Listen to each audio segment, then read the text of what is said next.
And we don't let you make one worker work 18 hours. We don't let you do that either. It'd be nice if you could, but we don't let you do that. Well, if workers made the decision, they would long ago have ruled out destroying themselves and their jobs. And so the whole question of losing your producer facilities to other countries would not have happened. Here's another example. Suppose the workers run their own factories. We have a little acronym, WSDE. It's called Worker Self-Directed Enterprise, to summarize what we're talking about. So the workers make their decisions collectively. They are their own board of directors.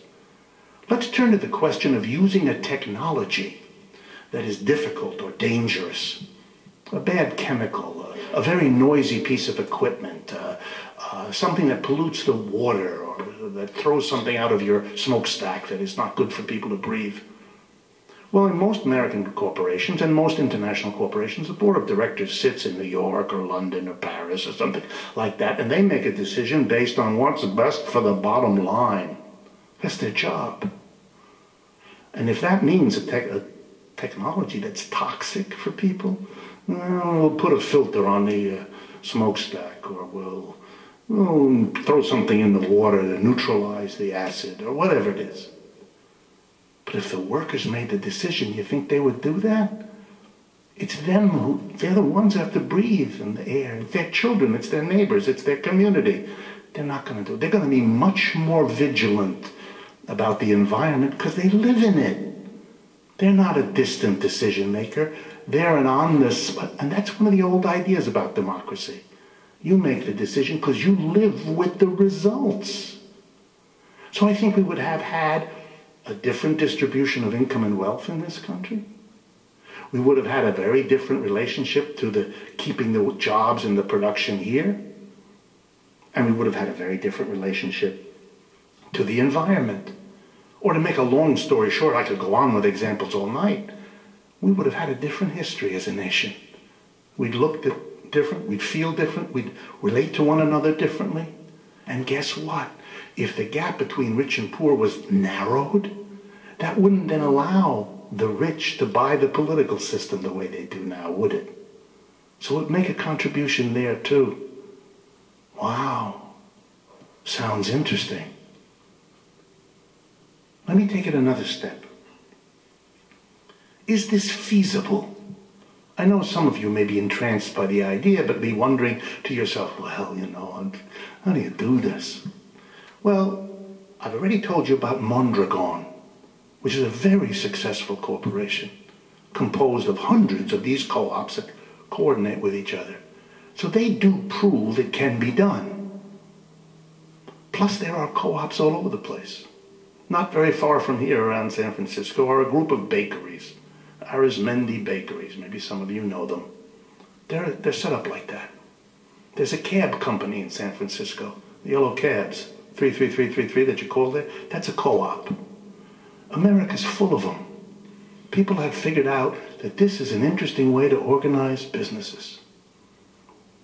So there really is no problem in doing this. People have figured that out. Well, you might say, yes, the examples like the Arizmendi Bakery or the Yellow Cab Company, those are small enterprises. You're right, they're small. But let me remind you of something historically. The origins of capitalism out of feudalism, that was always small businesses. In the midst of big feudal landed plantations, little capitalists grew up. A little capitalist with 3 workers or 6 workers. That's how it started.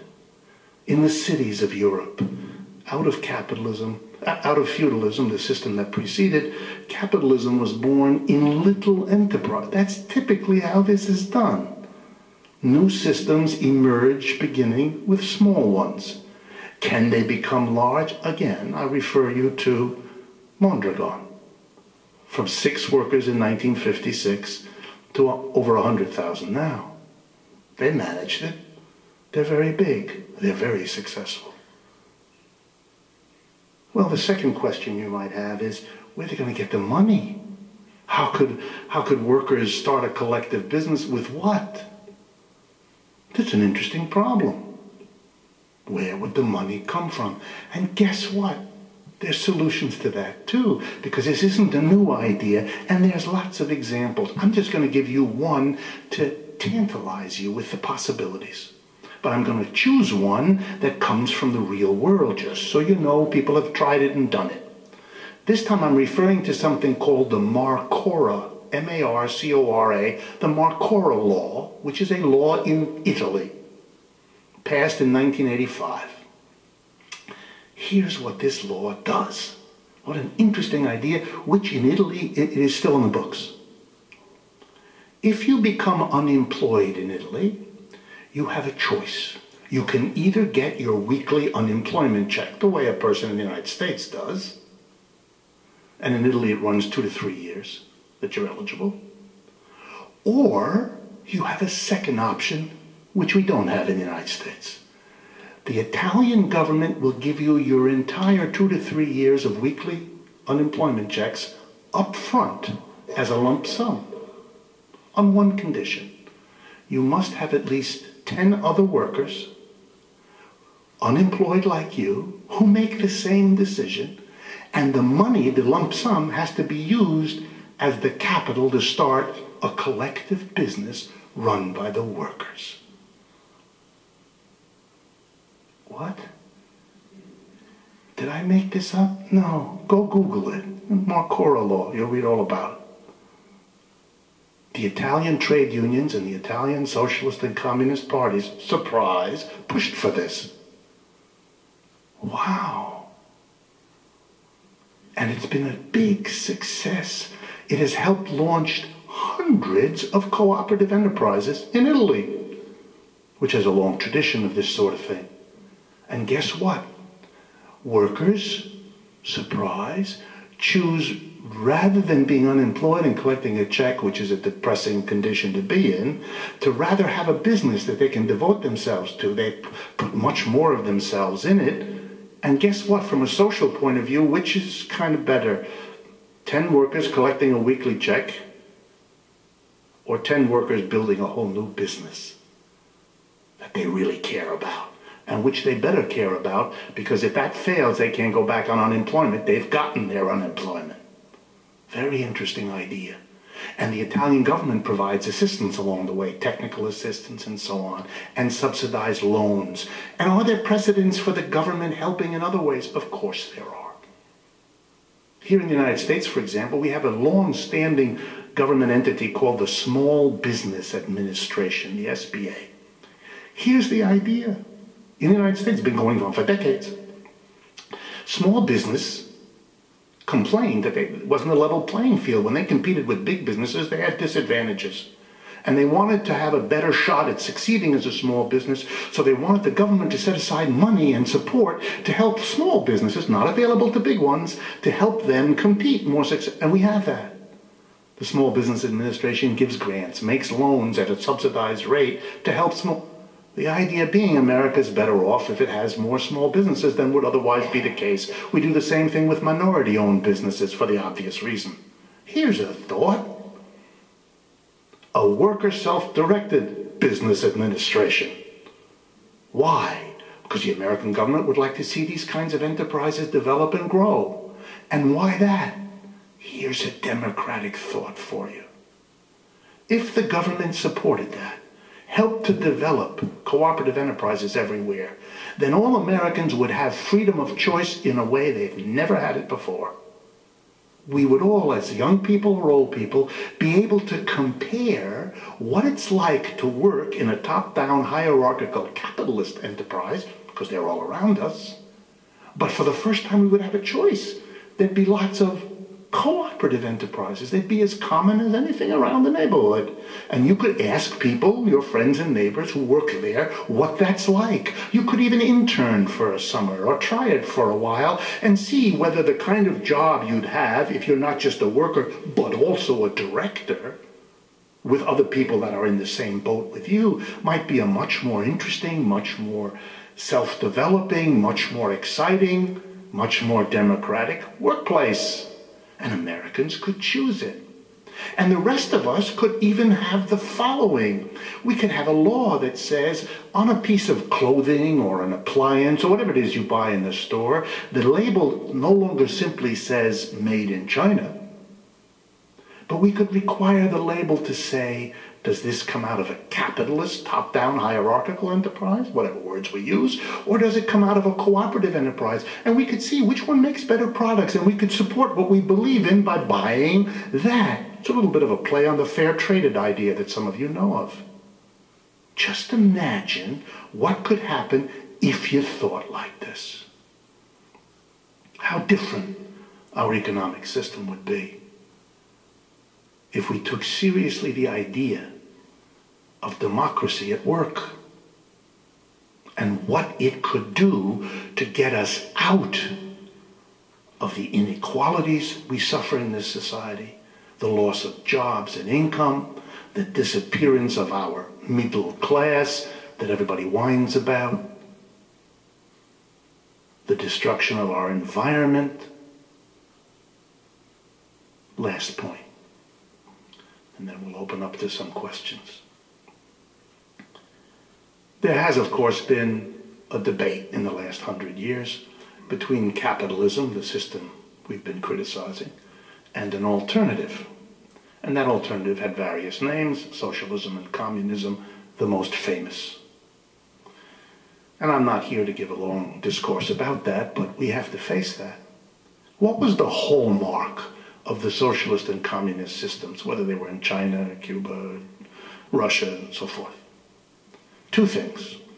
One, socialism meant that the property, the productive property, tools, equipment, factories, land, was no longer to be private property owned by individuals, but rather the property of the whole people, run and administered by the state. So from private property to social property.